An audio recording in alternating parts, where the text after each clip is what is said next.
il y a la France qui est en récession. Oui, ça y est, les copains, c'est officiel, on est en récession. Les chiffres 2020 viennent de tomber. 8,3% du PIB, c'est terminé. Heureusement, soyez rassurés, certains politiciens essayent de trouver des idées pour qu'on s'en sorte sans trop de pertes et sans trop de fracas. À l'image de Gérard Larcher qui est formel, il veut mettre la France au régime.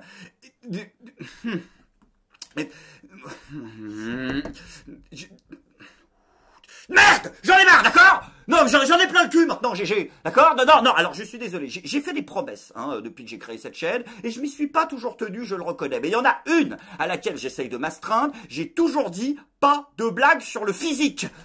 Oui, mais là tu provoques quand même. Et vous vous en doutez, les premiers touchés malheureusement par ce fléau, par cette situation économique lamentable, eh bien ce sont les jeunes qui sont de plus en plus nombreux à avoir faim et à devoir recourir à l'aide alimentaire de l'État et des associations. Ce soir encore dans le 13e arrondissement à Paris, la file d'attente pour la distribution alimentaire organisée par l'association Linky est encore plus importante que celle de lundi et encore plus importante que celle d'il y a une semaine, jeudi dernier. Il y en a 2 par semaine au même endroit. Et vous pouvez voir encore ce soir plusieurs centaines d'étudiants qui sont présents. Il faut savoir que la semaine dernière, c'était près de 450 personnes qui étaient présentes. On peut donc imaginer qu'il y aura encore plus de bénéficiaires ce soir, vu l'importance de cette file d'attente. Et pour traiter cette question, là où de nombreux médias se sont enterrés dans la médiocrité, soyez rassurés, CNews ont réussi à nous livrer un débat de qualité. Ils font la queue devant les banques alimentaires. Enfin, franchement, on n'est pas non plus dans des années extraordinaires pour la jeunesse. Allons faire un tour 5 minutes en 1917 tous les deux sur le chemin des dames et on en parlera. Des centaines de mètres de queue. Et avec la ils apprendront que la vie c'est pas rose tous les jours. Arrêtez, c'est des discours de vieux schnock. Mais vous prenez quelques exemples pour. Regardez là, écoutez. Je suis totalement d'accord. Ouvrez les yeux, allez les voir ces gamins. La jeunesse n'a jamais eu une vie aussi facile. Absolument. Oh putain, bravo! Oh non, là ils sont forts quand même là. Ça fait même pas une semaine que Macron là il a parlé de République quantique, et là bam, les go-lighters de la Macronie, Laurent Alexandre et Dacier là, ils ont déjà inventé la machine à voyager dans le temps. Elle est pas belle la start-up nation? Quant aux politiciens et aux politiciennes, aux points inclusifs, aux points NES qui nous gouvernent, eh bien ils n'ont pas attendu les polémiques afin de se saisir du dossier. On en avait parlé il y a un mois, vous vous en souvenez, Sarah El Hari, qui nous avait dit, eh bien tel Aimé Jacquet, que ça ne coûtait pas plus cher de bien manger et qu'on pouvait très bien s'alimenter avec un petit peu de bonne volonté et en choisissant des produits bio, et donc pas cher, bah non, ça va pas trop ensemble. Mais la bonne nouvelle, c'est que cette lanceuse d'alerte d'un genre nouveau, eh bien, a réussi à directement interloquer le Sénat, puisque ce 11 février, ça y est, le Sénat a commencé à décider, bien, à se positionner sur la question et à aborder le sujet de la précarité alimentaire des jeunes.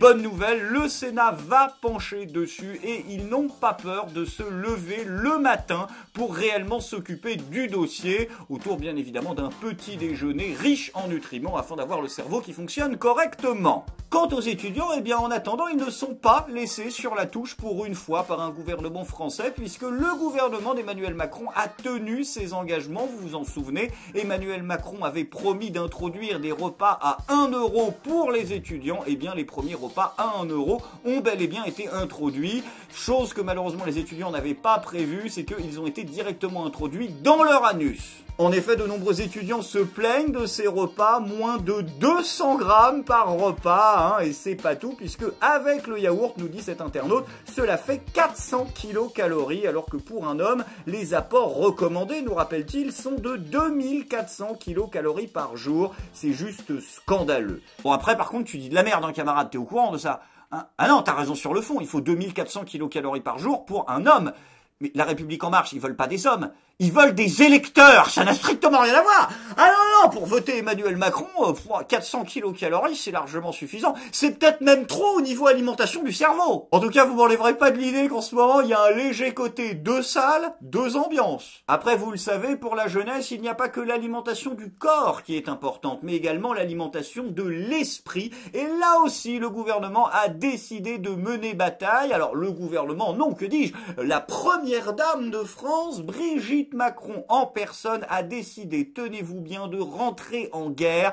Non, pas contre les Arabes, soyez pas... Non, contre les jeux vidéo. Oui, tout à fait. Ah oui, et en particulier le jeu vidéo Fortnite. Ah, elle déteste Fortnite. Pour elle, les jeux vidéo sont une véritable catastrophe intellectuelle pour les jeunes. Et nous dit-elle, quand on a 15 ou 16 ans, il y a des choses beaucoup mieux à faire que de jouer aux jeux vidéo, et là-dessus, je suis d'accord. Voilà. Je suis désolé, les copains, j'ai 40 piges, j'ai un côté vieux réac, faut faire avec. Non, je suis désolé, elle a totalement raison, Brigitte. À 15 ans, il y a des choses beaucoup plus intéressantes à faire que de jouer aux jeux vidéo. Voilà. On peut lire des livres, on peut faire du sport, on peut aller au théâtre, on peut baiser sa prof de français. Il y a des trucs à faire. Et d'ailleurs, puisqu'on en est à parler du sujet, on va pouvoir sans trop de difficulté rebondir sur ou plutôt les gros scandales qui éclaboussent, sans mauvais jeu de mots, la société française en ce moment, les affaires de pédophilie, d'inceste, ça dépendra des goûts de chacun et de la disponibilité de Jack Lang. Et la dernière en date, c'est Richard Berry accusé par sa fille d'inceste. Et pour traiter cette question, là où de nombreux médias se sont enterrés dans la médiocrité, soyez rassurés, CNews ont réussi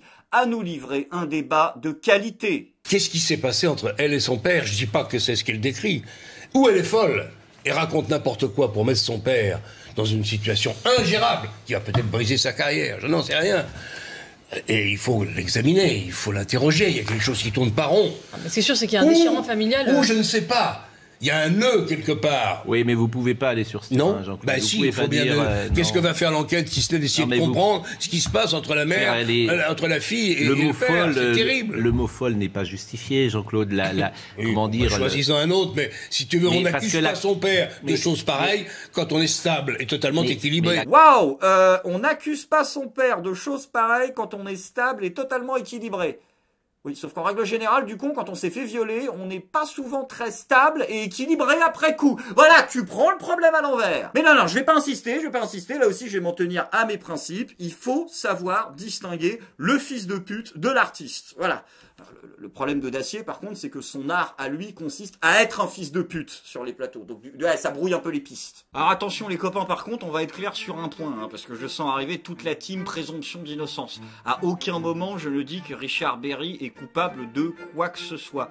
Il y a eu suffisamment de cas de procès, suffisamment de cas d'accusation par le passé, de gens qui ont vu leur carrière ruinée alors qu'en fait, il n'y avait rien du tout, pour que je me jette avec la foule pour jeter l'opprobre et la première pierre sur qui que ce soit. Voilà, c'est pas du tout le genre de la maison, j'essaie juste de faire le boulot qui est le mien et pour lequel vous regardez cette chaîne la plupart du temps, qui est d'essayer de détendre l'atmosphère sur ces questions-là. La seule personne que je critique vraiment là dans cette histoire, c'est Dacier, qui raconte absolument n'importe quoi en inversant totalement le lien de causalité. Et pour en revenir à Richard Berry, on pourra dire ce qu'on veut, mais on est quand même obligé de reconnaître que c'est quelqu'un qui a manifesté par le passé beaucoup d'affection pour sa fille. Et il n'y a pas beaucoup de pères qui ont le courage de prendre le risque, par exemple, de faire une chanson pour leur enfant, parce que je le rappelle que, alors que c'est pas du tout sa profession et qu'il s'est un peu tapé la honte quand il a essayé de se risquer à l'exercice, pourtant il n'a pas eu peur de faire une magnifique chanson d'amour pour son enfant, et ça, encore une fois, il n'y a pas beaucoup de papas qui ont le courage de le faire. Je t'aime comme peut t'aimer un père,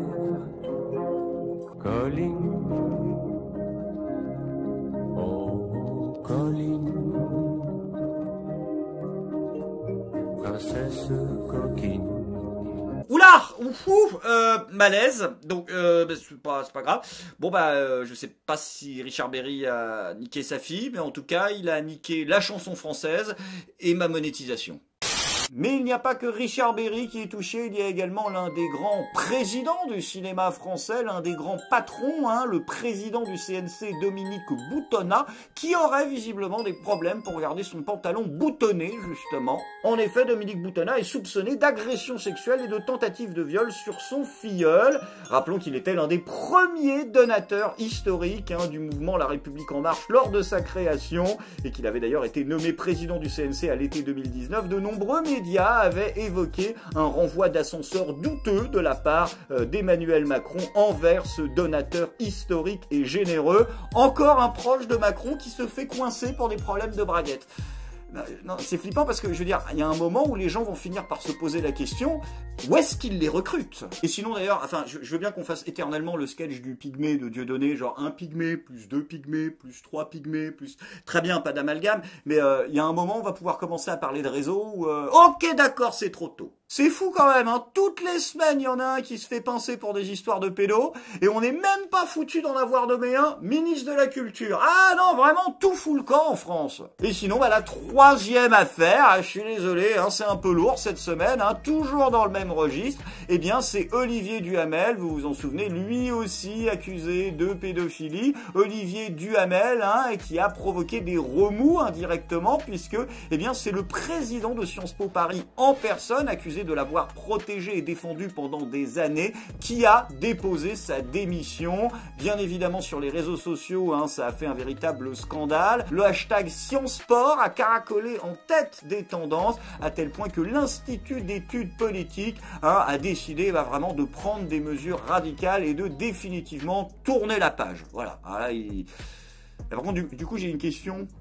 Vos modules à la con sur les théories du complot qui enseignent que la pédophilie de réseau, c'est une théorie conspirationniste et que ça n'existe pas, du coup, ils seront toujours au programme ou pas? Et sinon, bah, quatrième affaire, promis, c'est la dernière. Bah non, je peux rien vous promettre du tout, d'ailleurs, on sait pas. Hein. Bah non, bah c'est le parolier Johan Mallory, accusé lui aussi d'agression sexuelle, mais qui a décidé, hein, d'éviter de jouer la politique de l'autruche, hein, également appelée politique du Usul, et qui a décidé, eh bien, de contre-attaquer immédiatement en faisant un grand entretien pour se défendre dans Le Parisien. En effet, ce dernier est formel, il n'a jamais agressé sexuellement qui que ce soit.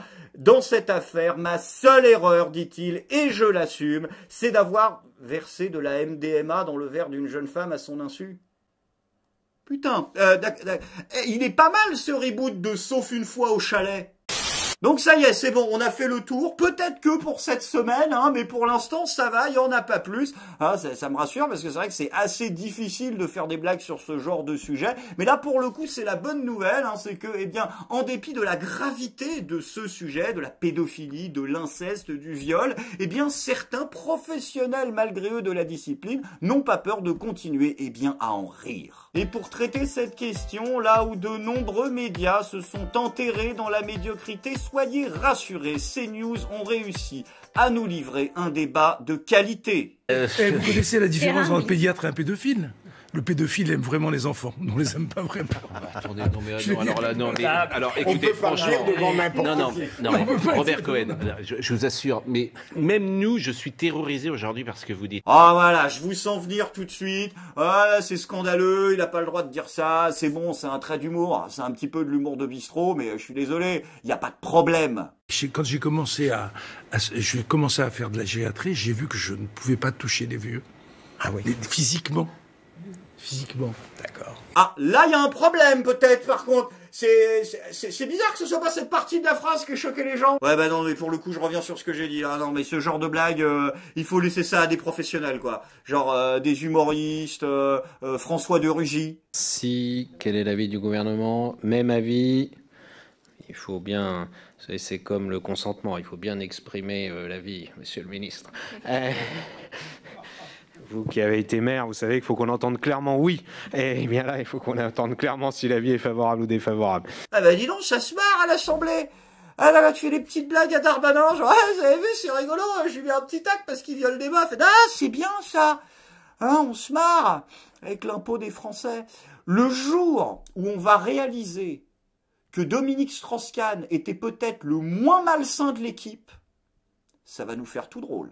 Sans transition les amis, c'est maintenant le moment de la bonne nouvelle du jour. Alors que de nombreux Français et Françaises se plaignent quotidiennement du manque de pluralité d'opinion au sein des médias français, eh bien une bonne nouvelle puisque on l'apprend, Vincent Bolloré va dans les jours prochains, hein, c'est pas encore officialisé mais c'est officiel, eh bien racheter la chaîne de radio Europe 1. Ce dernier a déclaré souhaiter positionner la chaîne beaucoup plus à droite sur une ligne éditoriale plus proche de celle de CNews pour que les Français aient enfin une radio de droite. Bah putain, ils sont en forme la Macronie cette semaine, hein, parce que entre Alexandre et Dacier qui nous ont inventé la machine à voyager dans le temps, et maintenant Bolloré qui a 2 doigts d'inventer Sud Radio. Après, encore une fois, c'est une bonne chose puisque ça permettra à certains sujets peu abordés à la radio et à la télévision, il est vrai, de l'être davantage, comme le sujet de l'immigration qui, selon tous les sondages récents, devient une priorité pour de plus en plus de Français qui ne sont plus d'ailleurs nécessairement de droite.